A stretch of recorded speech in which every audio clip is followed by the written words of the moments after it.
창세기 31장 24절서부터 42절까지의 말씀입니다. 밤에 하나님이 아람 사람 라반에게 현몽하여 이르시되 너는 삼가 야곱에게 선악간에 말하지 말라 하셨더라. 라반이 야곱을 뒤쫓아 이르렀으니 야곱이 그 산에 장막을 친지라. 라반이 그 형제와 더불어 길르앗 산에 장막을 치고 라반이 야곱에게 이르되 네가 나를 속이고 내 딸들을 칼에 사로잡힌 자같이 끌고 갔으니 어찌 이같이 하였느냐. 내가 즐거움과 노래와 북과 수금으로 너를 보내겠거늘 어찌하여 네가 나를 속이고 가만히 도망하고 내게 알리지 아니하였으며 내가 내 손자들과 딸들에게 입맞추지 못하게 하였으니 네 행위가 참으로 어리석도다. 너를 해할 만한 능력이 내 손에 있으나 너희 아버지의 하나님이 어젯밤에 내게 말씀하시기를 너는 삼가 야곱에게 선악간에 말하지 말라 하셨느니라. 이제 내가 네 아버지 집을 사모하여 돌아가려는 것은 옳거니와 어찌 내 신을 도둑질하였느냐. 야곱이 라반에게 대답하여 이르되 내가 생각하기를 외삼촌이 외삼촌의 딸들을 내게서 억지로 빼앗으리라 하여 두려워하였음이니이다. 외삼촌의 신을 누구에게서 찾든지 그는 살지 못할 것이요 우리 형제들 앞에서 무엇이든지 외삼촌의 것이 발견되거든 외삼촌에게로 가져가소서 하니 야곱은 라헬이 그것을 도둑질한 줄을 알지 못함이었더라. 라반이 야곱의 장막에 들어가고 레아의 장막에 들어가고 두 여종의 장막에 들어갔으나 찾지 못하고 레아의 장막에서 나와 라헬의 장막에 들어가매 라헬이 그 드라빔을 가져 낙타 안장 아래에 넣고 그 위에 앉은지라. 라반이 그 장막에서 찾다가 찾아내지 못하매 라헬이 그의 아버지에게 이르되 마침 생리가 있어 일어나서 영접할 수 없사오니 내 주는 노하지 마소서 하니라. 라반이 그 드라빔을 두루 찾다가 찾아내지 못한지라. 야곱이 노하여 라반을 책망할세 야곱이 라반에게 대답하여 이르되 내 허물이 무엇이니이까 무슨 죄가 있기에 외삼촌께서 내 뒤를 급히 추격하나이까.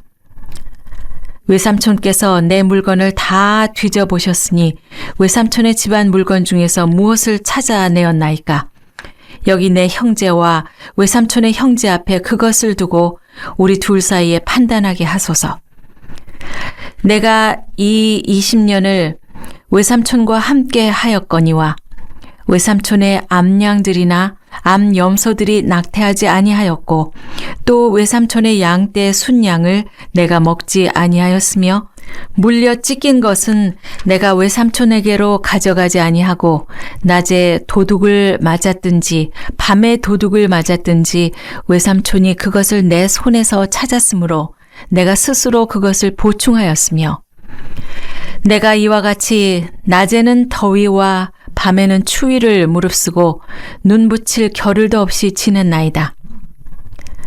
내가 외삼촌의 집에 있는 이 20년 동안 외삼촌의 두 딸을 위하여 14년, 외삼촌의 양떼를 위하여 6년을 외삼촌에게 봉사하였거니와 외삼촌께서 내 품삯을 10번이나 바꾸셨으며 우리 아버지의 하나님 아브라함의 하나님 곧 이삭이 경외하는 이가 나와 함께 계시지 아니하셨더라면 외삼촌께서 이제 나를 빈손으로 돌려보내셨으리이다마는 하나님이 내 고난과 내 손의 수고를 보시고 어젯밤에 외삼촌을 책망하셨나이다.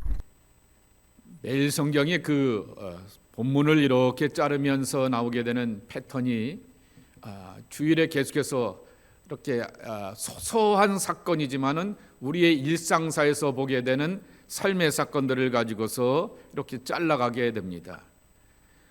속으로 마음에는 창세기 32장에 나오게 되는 야복강가에 관한 이야기를 함께 나누면서 모든 사람들은 저마다의 강을 지나간다라고 하는 강 이야기를 이렇게 해보려고 하게 되었는데 그러나 성경이 이렇게 주어졌기 때문에 주어진 말씀을 따라서 한번 보려고 하게 됩니다. 지금도 진행되는 서양의 전쟁의 역사, 지금도 이스라엘이 이렇게 촉발하게 되었던 전쟁의 역사를 보게 되면은 그 전쟁의 배후에는 이스라엘 사람들이 갖고 있게 되었던 이 시오니즘이 문제가 되는 것을 보게 됩니다.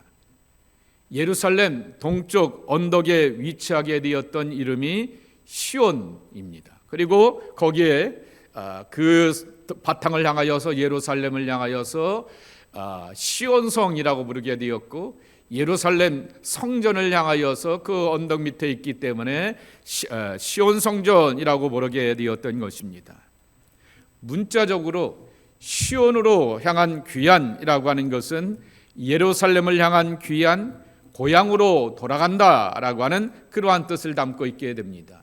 여러분, 누가복음 15장에 나오게 되었던 탕자의 귀향이라고 하는 그 말 속에서 아버지 품에서 회복되고 아버지 품에서 풍성함을 누리고 아버지 품에서 새롭게 출발할 수 있게 되는 것처럼 이 고향길로 돌아가고 하나님 품에 안긴다라고 하는 것은 굉장히 상징적인 의미를 담고 있게 되는 것입니다. 그런데 이것에 아주 극단적이고 부정적인 모습이 뭐냐라고 말하게 되면 유대주의이고요. 종종 요새도 교회 개신교 목사들이 아무 생각 없이 말하게 되는 예루살렘 회복운동 혹은 이스라엘 회복운동이라고 하는 이름으로 사용된다라고 하는 것입니다. 왜 아무 생각이 없냐라고 말하게 되면은 만주가 고구려의 땅입니다. 여러분, 우리가 그래서 중국하고 대결하면서 만주가 우리 조상들의 땅이니까 내놔라고 말하게 되면 중국 사람들이 내주겠죠. 터무니없는 그러한 어려움들과 갈등을 이렇게 접하게 될 수밖에 없는 것을 보게 됩니다. 그러한 이렇게 시오니즘의 극단적인 모습들이 드러나게 되는 것이죠. 그런데 구약 성경에는 이스라엘 백성들이 고향으로 돌아가겠다라고 하는 사건과 이야기들이 여러 곳에 등장하게 되고, 성경의 비율을 따지게 되면은 엄청난 이렇게 비율을 차지하게 되는 것입니다. 모세와 이스라엘 백성들이 가나안 땅을 향하여서 가게 됩니다. 출애굽기서부터 여호수아까지 그 긴 말씀이 바로 모세와 이스라엘 백성들의 가나안 땅을 향하여 가고자 하게 되는 아브람과 이삭과 야곱의 고향으로 우리가 귀향한다라고 하는 것입니다. 또 바벨론 포로들이 더 이상 포로 생활을 뒤로하고 정말 고향에 대한 그리움과 귀향하여서 성전을 재건하는 이야기가 구약 성경의 뒷부분을 차지하게 되는 것입니다. 시편 139편에 있는 유명한 첫 구절을 우리가 기억하게 됩니다. 우리가 바벨론 강가에 거기 여러 곳에 앉아 시온을 생각하며 울었도다라고 말하게 됩니다. 예루살렘을 기억하면서 울고 불고 그렇게 하면서 자기들의 신앙의 정체성을 지켜가게 되었던 그 이야기들도 알게 되는 것입니다. 그런데 이 시오니즘의 첫 근거가 되는 것이 야곱의 고향길이라고 하는 것입니다. 창세기 30장 25절 말씀을 보게 되면은 야곱이 라반에게 이렇게 말합니다. 라헬이 요셉을 낳았을 때 야곱이 라반에게 이르되 나를 보내어 내 고향 나의 땅으로 가게 하시되 라고 하는 간절함을 가지고서 고향을 찾아가는 첫 번째 여정을 이 성경에서 보여주고 있는 것입니다. 근데 제가 새벽 예배 때도 잠시 말씀을 드리게 되었지만은 이 매일 성경을 계속해서 묵상하게 되는데 야곱과 그의 두 아내, 거기다 이제 몸종 두 여종까지 합치게 되어서 네 아내가 있게 되었는데 가만히 그들의 이야기를 가만히 살펴보게 되면은 윤리가 없습니다. 윤리 없는 신앙, 그래서 본능에 충실한 모습들을 이렇게 보여주게 됩니다. 본능은 배고프면 내가 먹으면 되는 것입니다. 옆 사람도 좀 주고 이 사람도 주고 좀 쟁겨놨다가 남도 이렇게 챙기는 것이 배려이고 섬김이고 나눔일 텐데 내 배부르면 그만이지라고 하는 것이 본능이라고 하는 것입니다. 이 야곱의 신앙이 그런 모습이었고, 야고로부터 이렇게 하나님을 만나고 경험하며 가르침을 받게 되었던 레아와 특별히 라헬의 모습을 보게 되어도 이렇게 윤리 없는 본능에 충실한 그러한 신앙의 모습을 지켜보게 되는 것입니다.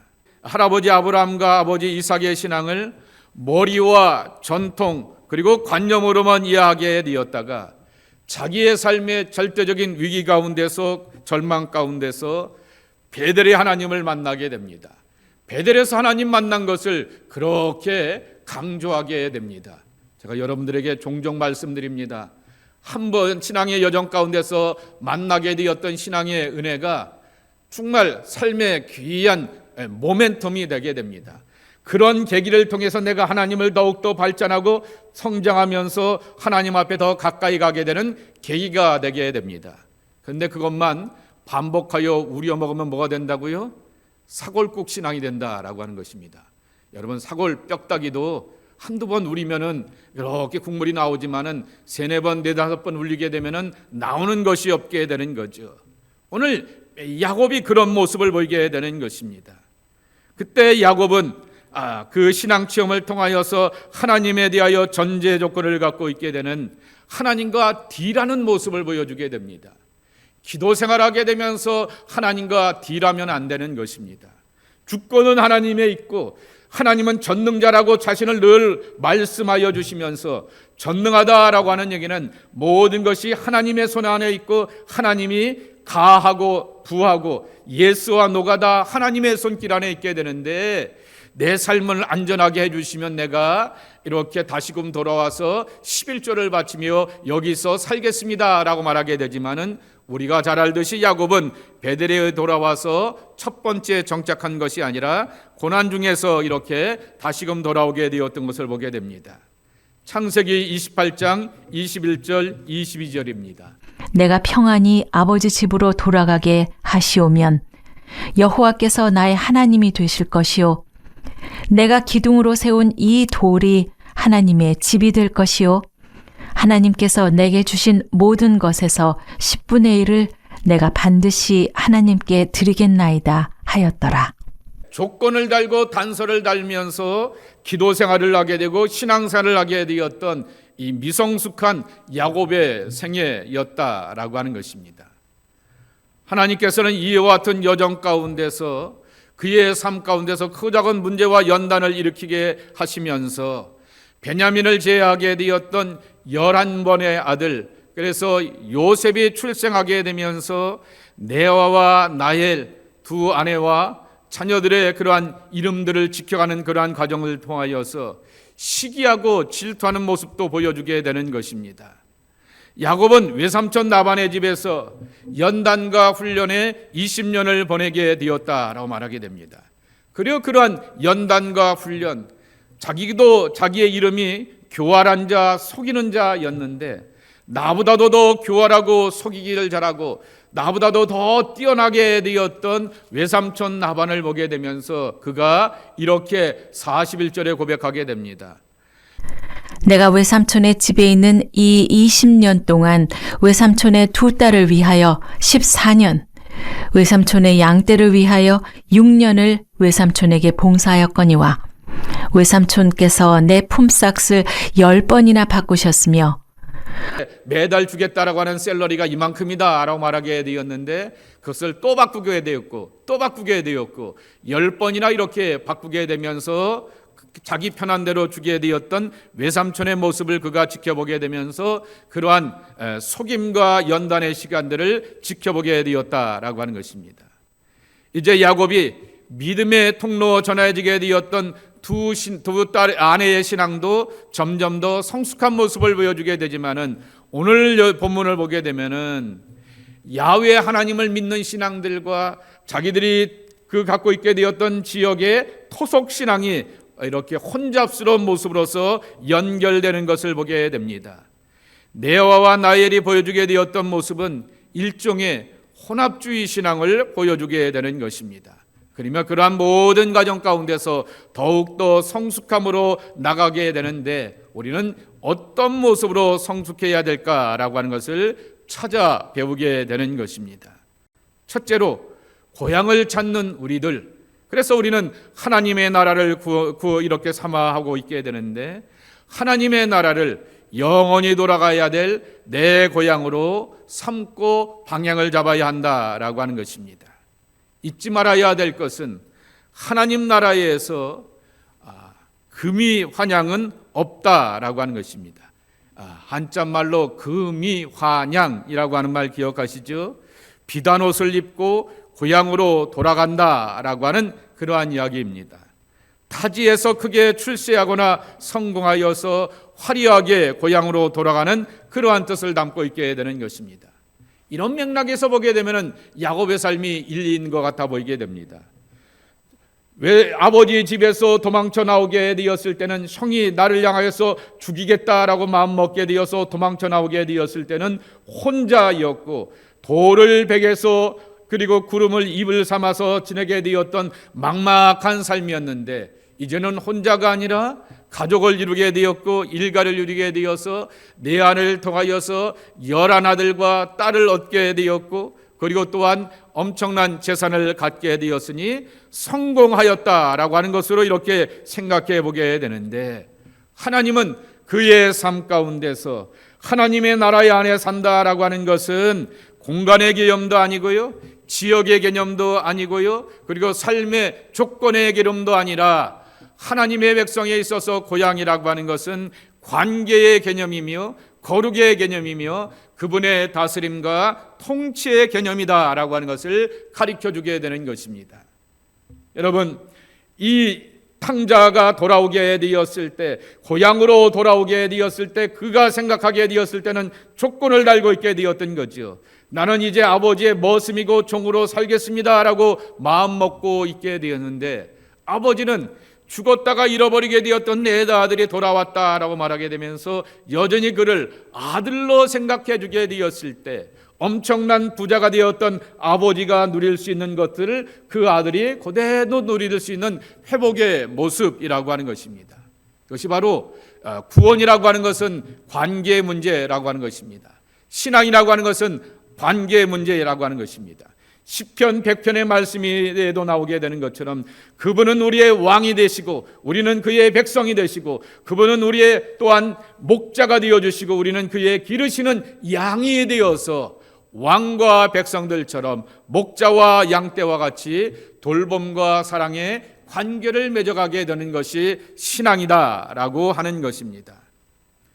성 어거스틴의 고백록 챕터 1장 서두의 말씀에 보게 되면 유명한 어거스틴의 고백록의 고백이 있습니다. 당신 품에 안길 때까지는 우리에게는 안식이 없습니다 라고 이렇게 고백하고 있게 되는 것입니다. 하나님 품 안에 안기게 되었을 때 참된 평강과 안식이 있다라고 하는 것입니다. 이 고백을 하게 되었을 때 어거스틴은 그의 어머니 모니카를 통하여서 하나님에 대하여서 잔뜩 소개를 받게 됩니다. 그리고 또한 어머니의 중재를 통하여서 암브로스 감독이라고 하는 당시에 유명한 네오플라톤, 플라톤 철학의 대가를 암브로스 감독을 만나게 되면서 그렇게 철학적인 신앙에 대해서도 깊이 알게 되는 것입니다. 그러면서 많이 알기도 하고 배우기도 하게 되고, 엄마가 나를 위해서 기도하고 유명한 감독이 나를 향해서 가르친다라고 하는 그러한 가르침도 받게 되었지만은, 결국 중요한 것은 내가 그 부분 품에 안기면서 그분과 관계를 맺어가는 것이 중요하다라고 하는 것을 깨닫고 발견하게 되었다라고 하는 것입니다. 예수님께서 선포하시게 되었던 회개하라 하나님의 나라가 가까이 왔다라고 하는 이 개념은 2000년 전에도 유효하고 오늘도 유효하고 우리가 이 땅을 떠나고 우리 자녀들과 후손들에게도 여전히 유효한 말씀이 될 것이다 라고 하는 것입니다. 왜냐하면 예수님께서 선포하신 하나님의 나라가 만일 장소의 개념이라고 하면은 2000년 전에 하나님의 나라가 가까이 왔다라고 말하게 되면은 왜 도대체 그 나라가 안 오는 것이야 라고 말하고 질문하고 의심을 하는 것은 타당할 것입니다. 그러나 우리는 예수님께서 선포하시게 되었던 하나님의 나라는 관계의 개념으로 이해하기 때문에 내가 삶의 방향을 틀어서 회개하라고 하는 것 아니겠습니까? 하나님과 깊은 사랑의 관계를 맺게 되고 그분의 다스림과 통치 앞에 내 삶을 의탁하고 믿고 맡기는 것이 중요한 것을 예수님께서 가르쳐 주셨기 때문이다라고 하는 것입니다. 31장에 나오게 되는 야곱의 귀향은 아버지 이삭이 계신 편안하고 안전한 곳을 찾아가는 귀향이 아니라고 하는 것입니다. 나중에 그가 가서 깨닫게 되었던 것은 하나님의 부르심을 따라 나아가는 귀향이 되어야 되는 것을 알게 되었던 것입니다. 결혼하여서 가족도 이루게 되고 성공하여서 많은 재산을 갖고 있음에도 불구하고 여전히 형 에서가 20년이 넘는 복수의 감정과 앙금을 가지고서 군대 400명을 동원하여서 자기를 향하여서 맞이하며 죽이려고 하는 문제를 만나게 되는 것입니다. 그 문제를 하나님의 은혜 안에서 해결하게 되었지만은 조금 전에 28장에 읽게 되었던 것처럼 자기가 서원한 대로 베델에 와서 살겠다라고 말하게 되었는데 거기에서 정착하기보다는 세겜 땅에서 정착하며 자리 잡게 되지만은 딸 디나가 그 땅의 토착민들에게 욕보임을 당하게 되고 오라버니들은 내 여동생을 향하여서 이렇게 해코지한 것들 그냥 두지 않겠다라고 하여서 피의 보복을 하게 되면서 불행함을 경험하게 되었다라고 하는 것입니다. 결국 그가 경험하게 되었던 것은 하나님 앞에서 온전하지 못한 것들을 다 내버리게 되고 철저히 하나님의 인도와 부르심을 따라 사는 신앙인으로 살아가게 되면서 하나님의 나라의 통치와 다스림 가운데서 자신의 삶을 맡기게 되었다라고 하는 것입니다. 자, 한번 읽어볼까요? 창세기 35장 읽어보시겠습니다. 야곱이 이에 자기 집안 사람과 자기와 함께한 모든 자에게 이르되 너희 중에 있는 이방 신상들을 버리고 자신을 정결하게 하고 너희들의 의복을 바꾸어 입으라. 우리가 일어나 베델로 올라가자. 내 환난 날에 내게 응답하시며 내가 가는 길에서 나와 함께하신 하나님께 내가 거기서 제단을 쌓으려 하노라 하매. 그랬더니 어떻게 됐다고요? 10절 11절 말씀을 읽겠습니다. 하나님이 그에게 이르시되 내 이름이 야곱이지만은 내 이름을 다시는 야곱이라 부르지 않겠고 이스라엘이 내 이름이 되리라 하시고 그가 그의 이름을 이스라엘이라 부르시고 하나님이 그에게 이르시되 나는 전능한 하나님이라 생육하며 번성하라. 한 백성과 백성들의 총회가 내게서 나오고 왕들이 내 허리에서 나오리라. 유다 지파에서 왕들이 나오지 않았습니까? 허리라고 하는 얘기를 이렇게 이 모든 것을 말하게 되는 완곡한 표현을 허리라고 하는 그러한 표현을 쓰게 되었던 것입니다.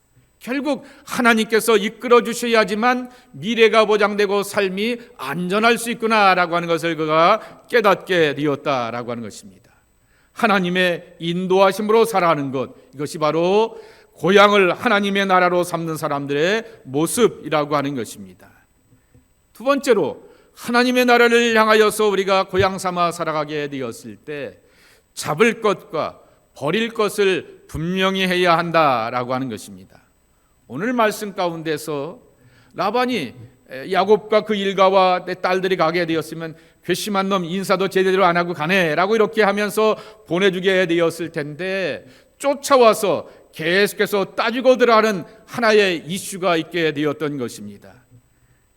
그것은 바로 드라빔 때문이었다라고 하는 것입니다.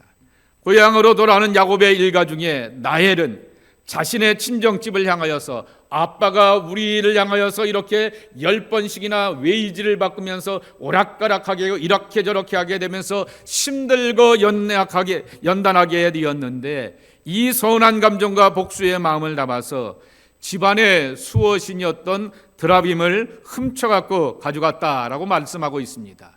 19절 한번 읽어보실까요? 그때 라반이 양털을 깎으러 갔으므로 라헬은 그의 아버지의 드라빔을 도둑질하고 양털을 깎으러 가게 되는 축제는 일주일 동안 이뤄지게 되는 큰 집안의 축제라고 하는 것입니다.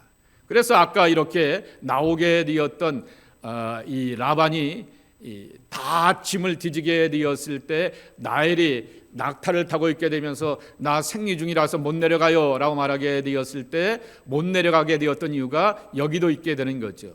왜냐고 하면 첫째로는 수호신인 이 거룩한 그러한 신인 그 드라빔을 낙타 밑에다가 생리하는 여자가 깔고 앉았을 것이다 라고 도저히 상식으로 생각하지 못하게 되었고, 또한 이 비록 딸이라 할지라도 생리 중인 사람을 이렇게 만나게 되면 이 관습에 의하게 되면 부정한 여자로 치게 되기 때문에 이것으로 인하여서 축제가 이렇게 이어지는 것에 있어서 문제가 되기 때문에 자기가 호스트가 되었는데 자기가 없는 그러한 잔치가 되는 것에 문제가 있게 되어서 그것을 이렇게 하지 못하게 되었다라고 하는 것입니다. 나엘은 나반이 양털을 깎으러 가게 되었던 사이에 수호신의 신상인 드라빔을 훔쳐갔다, 이렇게 표준세번역에 번역하게 되었는데 여기 보게 되면은 수호신의 신상들이라고 말하게 되는 복수형을 쓰고 있는 것을 보게 됩니다. 드라빔이라고 하는 것은 가정의 수호 신상이자 자식들에게 합법적으로 재산을 상속시키는 방편이 되었다라고 하는 것입니다. 얘한테는 얼마를 줘야 되지? 얘한테는 얼마나 줘야 되지? 이렇게 말하게 되면서 뜻을 묻게 되었고 일종의 점치는 도구가 바로 드라빔이라고 하는 것입니다. 여러분 이거 생각하게 되면은 유대인들이 하나님의 뜻을 묻게 되었을 때 묻게 되었던 도구가 하나 있게 되죠. 뭐죠? 제사장이 있게 되었던 뭐죠 이거? 에봇이지 않습니까? 거기에 보게 되면은 이것이 장식들이 있게 되어서 하나님의 뜻을 묻게 되지 않습니까? 그 나중에 제가 이렇게 혼합주의라고 말하게 되었던 이유가 여기 있는 것입니다. 이 드라빔 신앙인과 에봇 신앙이 이렇게 엮여지게 되어서 우리의 신앙 가운데 삶 가운데서 제일 고민되는 게 뭡니까? 하나님의 뜻이 뭘까라고 하는 것입니다. 우리 아들과 딸이 동으로 가는 게 맞을까? 서로 가는 게 맞을까? 이 비즈니스를 해야 될까 말까? 이것을 해야 될까 말까? 날마다 우리의 삶 가운데서 선택의 고민이 있기 때문에 그런 고민 속에서 에봇이 있다라고 하는 것, 그리고 또한 드라빔이 있다라고 하는 것은 마음에 안심을 하게 되는 일종의 도구가 되었다라고 하는 것입니다. 점치는 도구가 되어서 하나님의 뜻을 묻는 에봇과 연결되어서 이스라엘 역사 가운데서 혼합주의적인 신앙의 경우들을 보일 때가 많이 있다라고 하는 것입니다. 이 드라빔을 훔쳐가게 되었던 나엘의 태도를 보게 되면서 이러한 과연 모험이 하나님의 백성들에게 필요할까라고 하는 것입니다.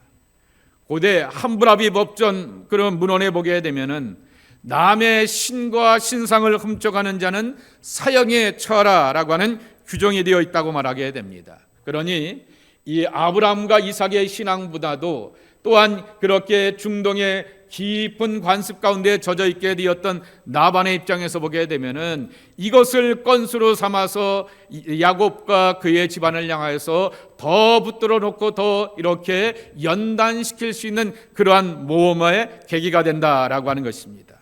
또 유대인들도 마찬가지인 것입니다.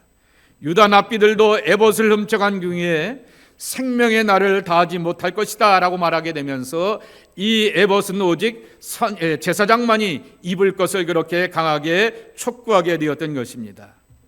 과연 나엘이 훔쳐간 것이 미래를 보전하고 삶을 안전하게 할 것이라고 하는 질문에 우리는 분명하게 대답해야 되는 것입니다. 사람의 미래는 하나님께 있고 예언도 축복도 저주도 전능하신 하나님의 손길 아래서 이루어집니다 라고 하는 것이 우리의 분명한 고백이 되어야 하는 것입니다. 그러기에 내 손에 잡고 있는 것이 많이 있게 되면 우리는 이 찬송을 못 부르게 됩니다. 엘비스 프레스가 부르게 되었던 주님이여 이 손을 꼭 잡고 가소서, 여러분 그 찬송 기억하시죠? 엘비스 프레스가 부르게 되었던 그 노래입니다. 굵은 목소리로 프레셔슬로 하면서 그렇게 귀하신 주님이시여 내 손을 꼭 잡고 가소서라고 말하게 되는데, 손에 잔뜩 잡고 있게 되면서 주님이 내 손을 잡아달라고 어떻게 고백할 수 있느냐라고 하는 것입니다. 두 손에 잡은 것이 많으면 하나님의 손길을 붙잡고 앞으로 나가는데 많은 어려움을 겪게 되고 삶의 산만함을 겪게 된다라고 하는 것입니다. 우리를 향하여서 자로나 우러나 치우치지 말고 하나님의 약속과 인도하심을 구하여야 하는 우리가 되기 위해서는 오직 주님을 바라보며 그의 손길을 붙잡고 그와 함께 잡아야 한다라고 하는 것입니다.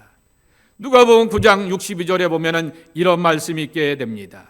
손에 쟁기를 잡고 뒤를 돌아보는 자는 하나님의 나라에 합당하지 아니하다라고 말씀하여 주시게 되었습니다.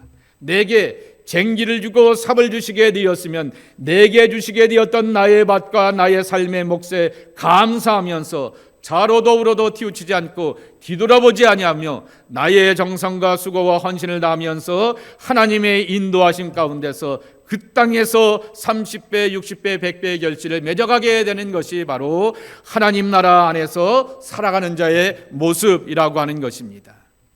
서두에도 말씀을 드렸듯이 하나님의 나라를 지리적, 공간적으로 이해하게 되면서 나오게 되었던 가장 부정적인 경험이 바로 전쟁의 모습이라고 하는 것입니다. 그래서 사도 바울이 하나님의 나라를 이렇게 정의합니다.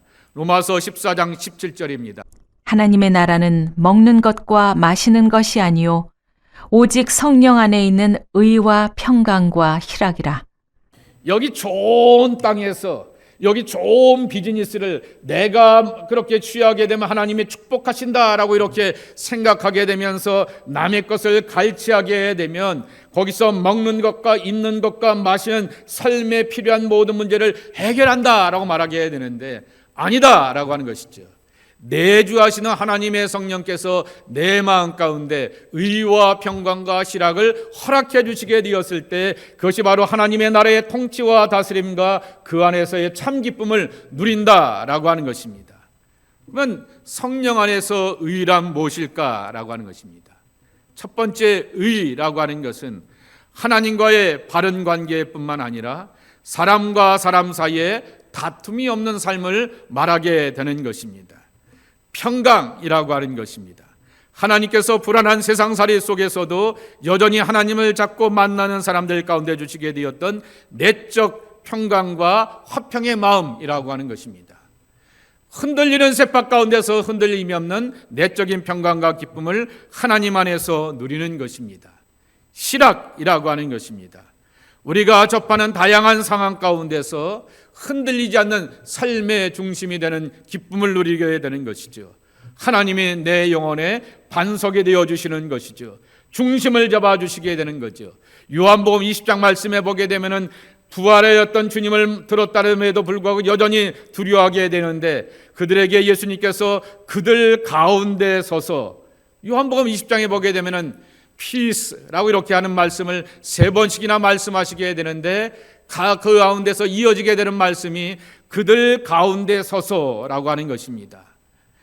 가장자리가 아닌 것입니다. 중심부에 계셔서 중심을 잡아주셔서 주시게 되었던 평강이 있기 때문에 그 평강을 따라서 세상을 살아갈 수 있는 희락과 만족을 얻게 되었다라고 하는 것입니다.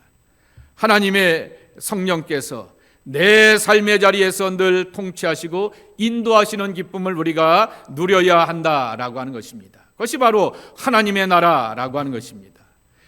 어쩌면 이민자들에게서 가장 매치가 되는 사람은 야곱이라고 하는 것입니다.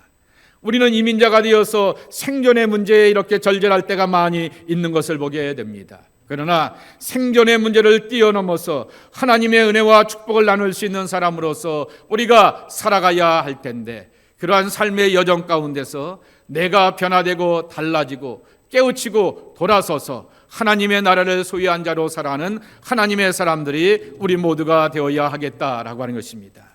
주님의 교회를 영혼의 고향으로 삼게 되었던 여러분들, 이 집에서 또한 하나님의 거룩한 통치와 다스림을 만나고 경험하며 일터와 가정 가운데서 하나님의 나라의 평강과 기쁨으로 살아가는 약속의 자녀들이 저와 여러분의 모습이 되기를 주님의 이름으로 간절히 축복합니다. 하나님 감사합니다. 우리는 고향에서 살고 싶습니다. 고향의 평안함, 그리움, 고향의 안전과 따스함을 기억하게 되지만은 정말 물리적이고 지리적인 고향으로 우리가 돌아갈 수가 없는 것을 기억합니다. 이민자가 되어서 그대 다시 고향으로 못 돌아가리라고 하는 그 말과 같이 다시금 돌아갈 수 없게 되지만은 여기 하나님이 우리를 다스리고 통치하시고 인도하여 주시기에 이 땅이 바로 하나님의 나라와 거룩한 통치의 기쁨을 누리는 약속의 터전이 되는 것을 기억합니다. 날마다 믿고 맡기며 의지하면서 하나님의 은총 가운데 살아가는 약속의 귀한 지체들이 저희들 되게 하여 주옵소서. 예수님의 이름으로 축복하며 기도하옵나이다. 아멘.